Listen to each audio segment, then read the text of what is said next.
So eto na mga kaibigan, Casimero Cuadro Alas ipapalit ng biglaan kay TJ Doheny kontra kay Naoya Inoue sa Setyembre.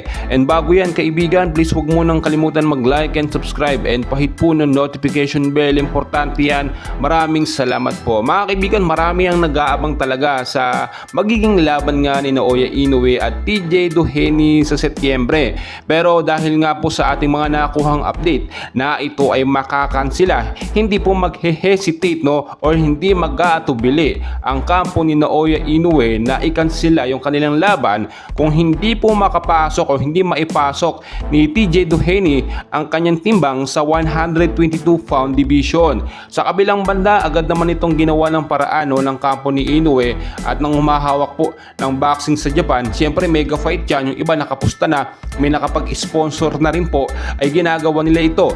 Ang tanging paraan na nakita nila ay bigla ang palit na hahanap ng boksingerong makakalaban ni Naoya Inoue na high demand pa rin at panonoorin.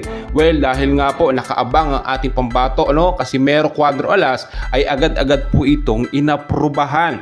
Ayon na rin po sa Treasure Boxing Promotion ni Casimero Cuadro Alas ay nakikipag-ugnayan na sila sa kampo ni Naoya Inoue na matuloy yung laban sa September 3, 2024 at sa bansang Japan po muli mangyayari ang laban. So ang kinakatakot naman ng ating kampo dito mga kaibigan ay yung pandaraya na posibleng mangyayari, which is alam naman natin kapag ka sa Japan nangyayari ang laban ay may mga anomalya. Ano ba yung mga anomalya na ito mga kaibigan? Yung itinuturok po ni Inoue na pain reliever na may content po ng cannabis na pinagbabawal na gamot mga kaibigan, which is nangyari na yan dun sa naging laban nila kay Marlon Tapales at nakakumpirma po natin na totoo yun mga kaibigan.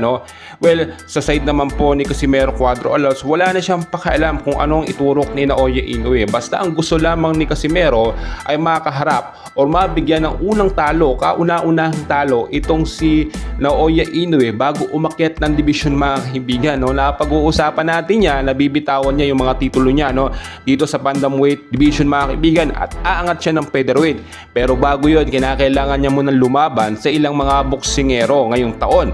At napag-uusapan dyan, etong si Casimero, as of now, tuloy-tuloy ang ginagawang ensayo ng ating pambato angas ng Pinas. Kitang-kita nyo sa ilang mga updates na talagang may gigil po ito at nagkakaroon na ng conversation dito sa kampo ni Naoya Inoue na matuloy yung laban sa Setyembre. Alam ko mga kaibigan, isa ka sa nag-aabang sa mega fight na ito na talagang inaabangan dahil si Casimero ang boksingero na may pag-asa tayo makakuha ngayon ng gintong medalya or na makakampiyon dito nga po sa division na hinahawakan niya.